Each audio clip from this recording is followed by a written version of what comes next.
Bonjour, c'est Jules Lavie pour Code Source, le podcast d'actualité du Parisien.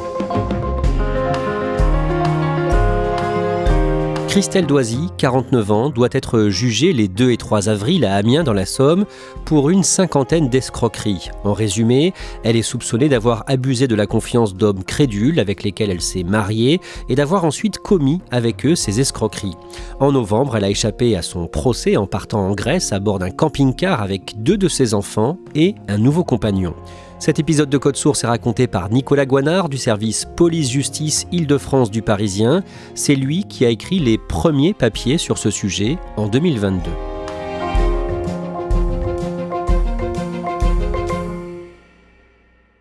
Nicolas Goinard au mois d'octobre 2022 pour faire un papier d'avant-sujet sur un procès prévu le 15 novembre devant le tribunal correctionnel d'Amiens dans la Somme. Vous rencontrez un certain Frédéric Descours. Qui est-il ? C'est un quinquagénaire, il est retraité de la Marine nationale, il a travaillé pendant 21 ans dans l'armée. Il a sillonné un peu toutes les mers du globe à bord de bateaux ou de sous-marins nucléaires. Et il a pris sa retraite militaire en 2008. Frédéric Descours vous raconte sa vie, son parcours et pourquoi il se retrouve accusé d'escroquerie aux côtés de son ancienne femme. Tout commence en 2010. Retraité de la Marine nationale depuis 2 ans, il vit à Vert-de-Biron, en Dordogne, et il s'inscrit sur un site de rencontre, e-Darling, pour rechercher l'âme sœur. Oui, avec sa carrière militaire, il n'a pas réussi à fonder une famille, il était toujours parti en mer. Du coup, il a envie de se poser un petit peu dans cette campagne périgourdine et il s'inscrit sur ce site de rencontre en se disant maintenant j'ai un peu de temps, je travaille dans un centre de contrôle technique et je vais pouvoir profiter de la vie et partager ma vie avec quelqu'un. Il rencontre une certaine Alexandra. Comment est-ce qu'il la trouve quand il la voit ? C'est elle qui lui envoie les premiers messages. Il la trouve plutôt sympathique, pas forcément très très belle, mais il trouve qu'elle a du charme, qu'elle présente bien et il se trouve aussi beaucoup de points communs dans les discussions. Elle dit qu'elle est cuisinière dans un bon restaurant à Auch, dans le Gers, qu'elle est chef de rang et elle s'installe très vite avec lui. Son boulot lui prend beaucoup de temps et elle lui dit qu'elle est en train de faire un burn-out, qu'elle a une montée de tension. Elle lui demande si elle peut passer sa convalescence chez lui, au milieu des bois. Donc elle arrive avec une voiture toute neuve. À l'intérieur, il y a toutes ses affaires. Lui, il est un peu surpris de l'avoir débarqué comme ça. Mais bon, il se fait à l'idée et il l'accepte. Lui vit dans cette maison avec ses parents et au début, tout se passe très bien avec lui comme avec ses parents. Tout se passe très bien parce que Alexandra va faire les courses avec sa mère, son père l'accueille aussi très bien, c'est vraiment l'entente cordiale au sein de la famille, elle est très très bien acceptée. Comme le dira Frédéric Descours, ça passe comme une lettre à la poste. Et elle est aux petits soins avec lui. Elle est aux petits soins, elle lui fait à manger, en plus comme elle est cuisinière, donc il apprécie ses petits plats, il dira que c'est un peu la compagne modèle. Au bout de quelques mois, Alexandra s'entend beaucoup moins avec les parents de Frédéric. On ne saura jamais ce qui s'est réellement passé à un moment, mais va y avoir des esclandres entre d'abord la mère de Frédéric, il y a une forte dispute entre elles, et ensuite avec le père de Frédéric, qui bien sûr est solidaire de sa femme, et ça se passe mal. Mais on ne saura jamais pourquoi ça s'est mal passé à ce moment-là. À ce moment-là, ils déménagent, ils vont vivre de leur côté. En 2011, Alexandra annonce à Frédéric qu'elle est enceinte. Il avait accepté d'avoir un enfant avec elle. Ils avaient discuté de fonder une famille tous les deux. Elle lui avait expliqué que c'était pas si facile que ça pour elle, qu'elle avait pris la pilule pendant de nombreuses années et que pour tomber enceinte, ça allait demander un peu de temps. Donc c'est une grande surprise d'apprendre qu'elle est enceinte et il y a une double surprise parce qu'elle lui dit qu'elle est enceinte de jumeaux. Ils décident de se marier. Effectivement, c'est elle qui a l'initiative du mariage, qui propose à Frédéric de faire un voyage tous les deux sur l'île d'Aero au Danemark. C'est une île qui est présentée un peu comme le Las Vegas européen où tout le monde peut se marier à la chaîne. La grossesse se passe très mal, c'est ce que raconte en tout cas Alexandra. Un jour, Frédéric rentre du travail, il retrouve Alexandra en pleurs sur le canapé, recroquevillée, et elle lui explique qu'elle a perdu un des jumeaux, qu'elle a été hospitalisée, qu'il y a eu une opération, qu'elle a fait 120 km à bord du véhicule des pompiers qui l'ont conduite à l'hôpital, puis ramenée chez eux en camion de pompiers. Là, c'est un peu le monde de Frédéric qui s'écroule d'un seul coup. Parce que pour lui, il a perdu un enfant. Il est complètement anéanti, il a plus de 40 ans, il rêvait de fonder une famille, il était heureux d'apprendre qu'elle était enceinte de jumeaux, et d'un seul coup, son monde s'écroule puisqu'il apprend qu'elle a perdu un enfant. Et suite à ces complications, Alexandra perd l'usage de ses jambes. Elle se retrouve du jour au lendemain atteinte de ce qu'on appelle une myasthénie. C'est une maladie nerveuse rare qui l'empêche de marcher et Frédéric se retrouve à devoir la porter en permanence, la pousser en fauteuil et l'aider dans toutes les tâches du quotidien. C'est lui qui se retrouve à faire toutes les tâches dans la maison. Alexandra insiste pour aller accoucher en Belgique. Elle lui explique qu'elle souhaite accoucher dans l'eau. Elle s'est renseignée, elle a parcouru des sites internet pour voir comment on pouvait pratiquer des accouchements dans l'eau et elle a trouvé une maternité sur la côte belge à Ostende. Finalement, le bébé, un garçon né à Ostende le 14 juin 2011, il est fragile, il pèse 1,8 kg. Alors qu'il a besoin de soins, cet enfant, Alexandra décide de partir très vite, de quitter rapidement la Belgique. Il y aura un signalement qui sera fait d'ailleurs par les médecins belges aux autorités françaises à la protection médicale infantile, la PMI, pour enfants en danger. À partir de là, Frédéric s'occupe à temps plein de l'enfant et d'Alexandra, qui est, on le rappelle, handicapée. Sa vie va être consacrée à sa famille, entre porter Alexandra, donner les soins à un nouveau-né qui n'est pas en très très bonne santé à ce moment-là. Il est accaparé par cette nouvelle vie de papa. On sait ce qui le fait tenir à ce moment-là, qu'est-ce qu'il vous raconte ? C'est cette nouvelle vie de famille en fait qui le fait tenir. Il découvre le fait de devenir père. Il s'est senti investi d'une mission, un peu comme un militaire qui part en mission. C'est un ancien militaire et il s'est donné corps et âme dans cette nouvelle vie. Il s'occupe du quotidien, de la logistique. Alexandra, elle, gère toutes les démarches administratives. Et ça arrange bien Frédéric, puisqu'il n'était pas habitué à gérer tous les papiers, gérer ses comptes. C'était quelque chose qu'il avait dévolu à ses parents quand il était sur les mers. Et là, c'est Alexandra qui passe ses journées entières sur l'ordinateur à gérer les comptes, à faire les papiers, payer les factures. Un jour, Alexandra explique à Frédéric qu'elle est recherchée par des gens qui lui veulent du mal. Elle lui raconte qu'elle a fait l'objet d'une expérience médicale, ce qui explique la perte d'un des deux jumeaux durant sa grossesse, qu'il y a un gynécologue qui lui a injecté un médicament interdit, qu'il y a une enquête qui a été diligentée par le tribunal de La Haye et qu'elle est devenue un témoin gênant et de fait, elle serait recherchée par une mafia qui veut la faire taire et la tuer. Ça paraît énorme. Oui, ça paraît énorme, mais Frédéric y croit. Depuis qu'il est devenu papa, on le disait, il a une seule mission, c'est protéger sa famille. Il est presque dans un tunnel émotionnel qui fait qu'il adhère à cette histoire. À ce moment-là, Frédéric ne parle plus à ses amis avec qui il s'est brouillé, le couple est isolé et il se lance dans une fuite permanente. Oui, il a été complètement coupé de sa famille, notamment après les disputes entre Alexandra et ses parents. Plus aucun ami ne leur parle et il se lance dans une fuite à travers la France pour échapper à cette mafia qui les rechercherait. Ils vont vivre dans des mobil-homes et des petites locations de vacances un peu partout en France, principalement dans le Nord, mais ils vont un peu écumer aussi toutes les régions de France. En l'espace de 6 ans, ils vont vivre dans une 50aine d'endroits en France, donc aux 4 coins du pays. Comment est-ce qu'ils choisissent où ils partent ? C'est Alexandra qui choisit les régions en fonction d'un pendule qu'elle place au-dessus d'une carte routière. C'est le pendule qui indique les endroits où ils peuvent s'installer. Et le couple vit sous plusieurs fausses identités. Alexandra arrive à obtenir de nombreux vrais documents d'identité avec des faux noms. Comment est-ce qu'elle fait ? Pour obtenir de vrais papiers d'identité sous de faux noms, elle utilise des faux documents, des faux actes d'état civil, de fausses factures qui servent de justificatif de domicile, et elle arrive à berner les services d'état civil des mairies pour obtenir ces vrais faux documents.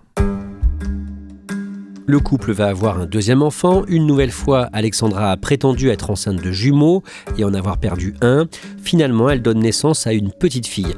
Un jour, en juin 2013, l'épouse de Frédéric Descours remarche. Grâce à un mystérieux traitement, selon elle, Nicolas Gouanard, la cavale s'accélère. La cavale s'accélère, ils vont déménager de nombreuses fois, partir sans payer, voler des choses dans les logements où ils sont hébergés, prendre le taxi sans payer encore une fois, utiliser des faux chèques, utiliser de faux documents.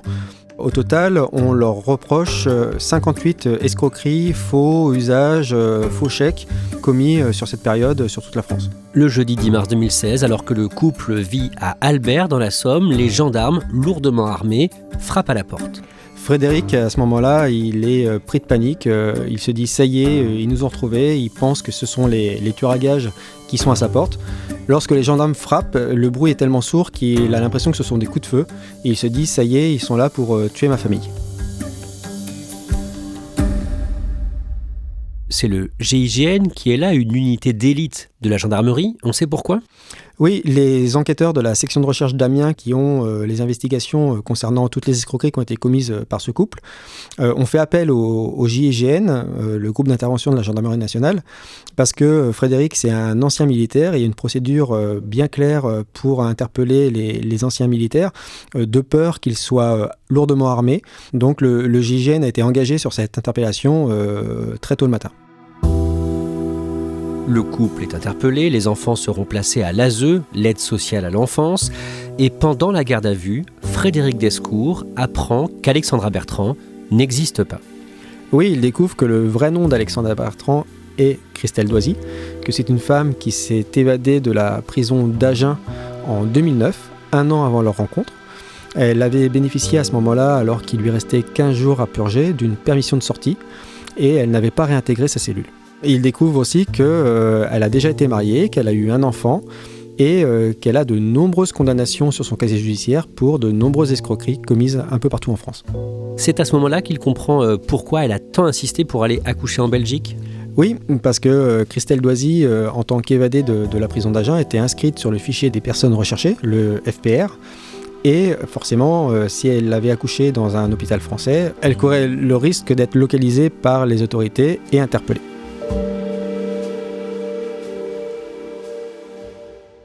Nicolas Goinard, on le redit, Frédéric Descours vous parle en octobre 2022, juste avant un procès prévu en novembre cette année-là.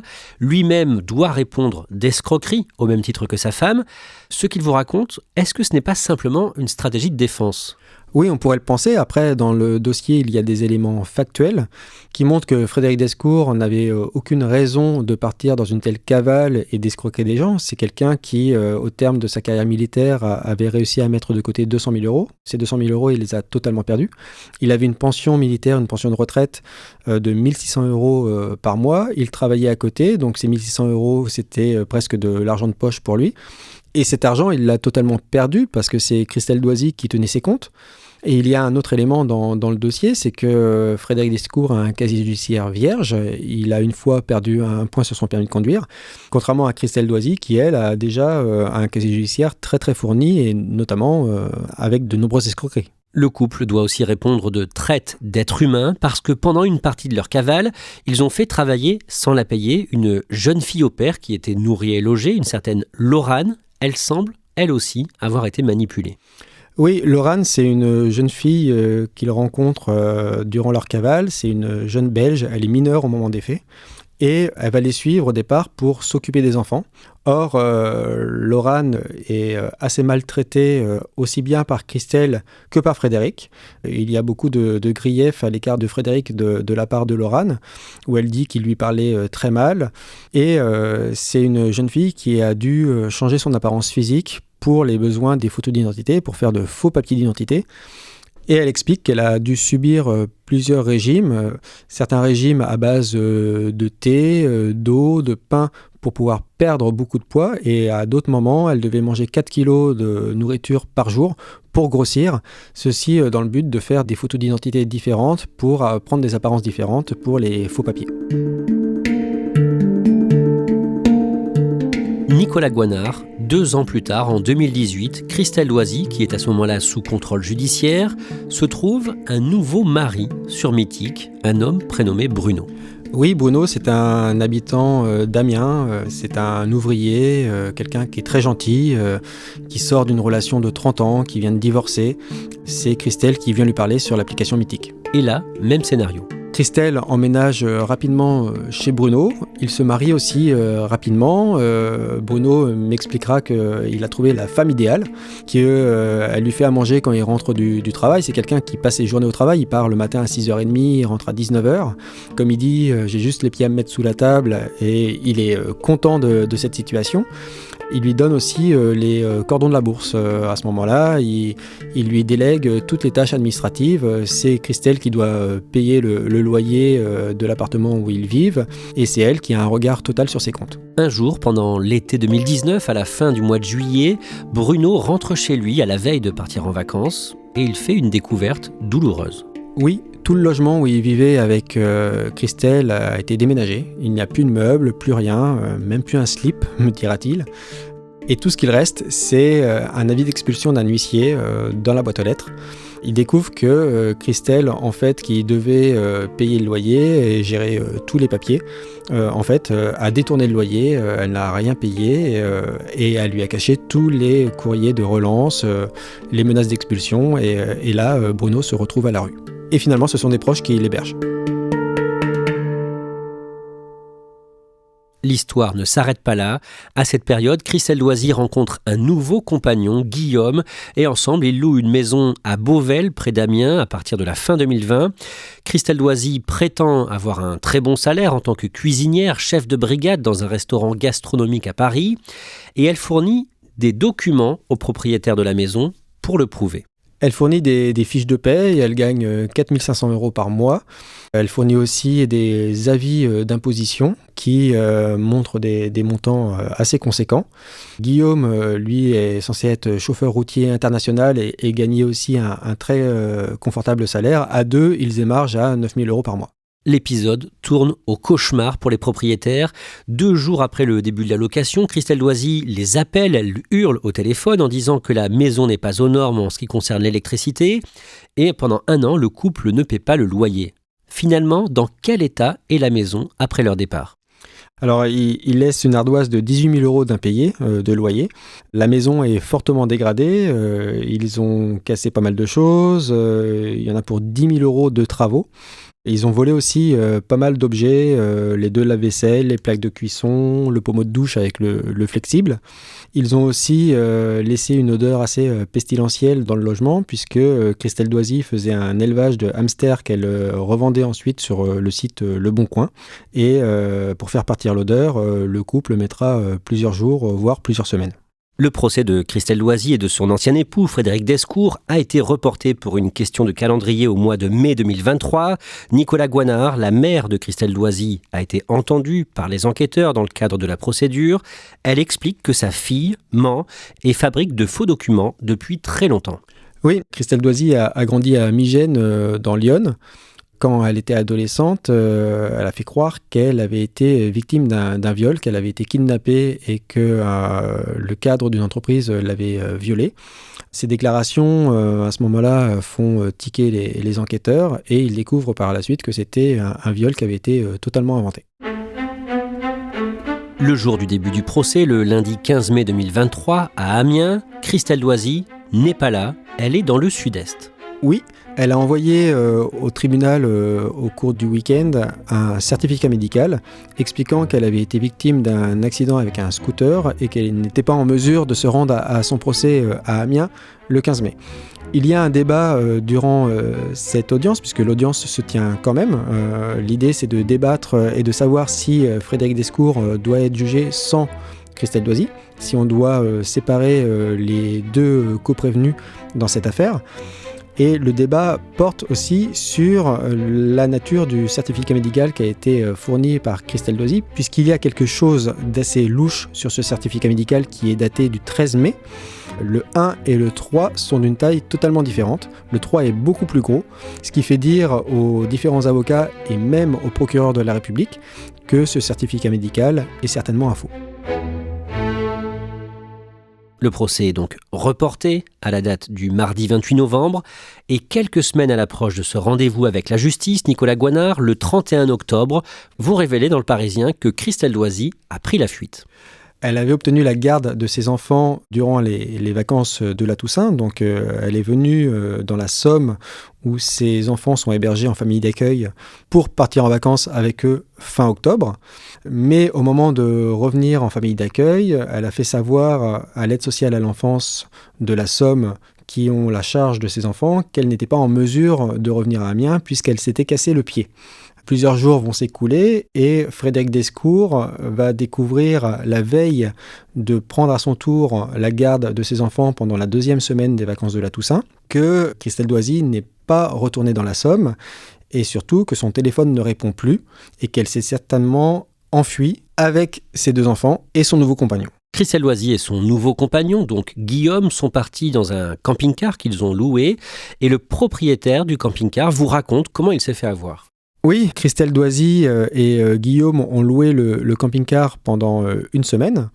Et au bout de la semaine, Christelle Doisy a fait savoir au propriétaire du camping-car que son compagnon avait fait un malaise, qu'il était hospitalisé, qu'il n'était pas en mesure de faire le retour de la location. Donc les propriétaires du camping-car leur ont demandé de prolonger l'assurance. Et quelques jours plus tard, les propriétaires du camping-car ont découvert que la prolongation d'assurance n'avait pas été faite. C'est à partir de ce moment-là qu'ils ont commencé à s'inquiéter et à se dire qu'ils ne reverraient plus leur camping-car. Dans la nuit du vendredi 10 au samedi 11 novembre, on est donc plus de 2 semaines avant le début de son procès, le 28 novembre. Elle a pu être jugée finalement ? Du tout, puisqu'elle a été extradée depuis la Grèce quelques jours seulement avant le début du procès. Et comme on était dans le cadre d'une extradition, la procédure voulait qu'on lui demande si elle acceptait d'être jugée le 28 novembre à Amiens, et elle a refusé. Le procès est renvoyé au 2 et 3 avril à Amiens. Christelle Doisy est en prison au moment où l'on enregistre ce podcast. Nicolas Goinard, est-ce qu'on sait si elle s'est enrichie avec toutes ces escroqueries ? C'est la grosse question que se posent les enquêteurs, c'est à savoir est-ce qu'il existe un compte secret de Christelle Doisy, puisque dans cette histoire, Bruno a perdu plus de 100 000 euros. Frédéric Descours, lui, a perdu pas loin de 350 000 euros si on compte les 200 000 euros qu'il avait de côté, plus sa pension militaire qui a été détournée par Christelle Doisy. Elle a détourné aussi de l'argent de la CAF, notamment des allocations qu'elle a réussi à détourner. La grosse question, c'est est-ce que Christelle Doisy a placé cet argent quelque part sur un compte secret qui pourrait exister ? Ça, personne n'a la réponse, on ne le sait pas.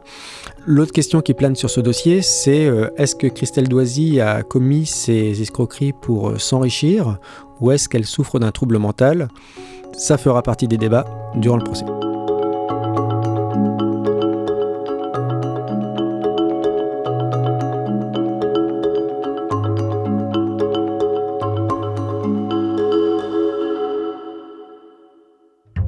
Merci à Nicolas Goinard. Code Source est le podcast d'actualité du Parisien.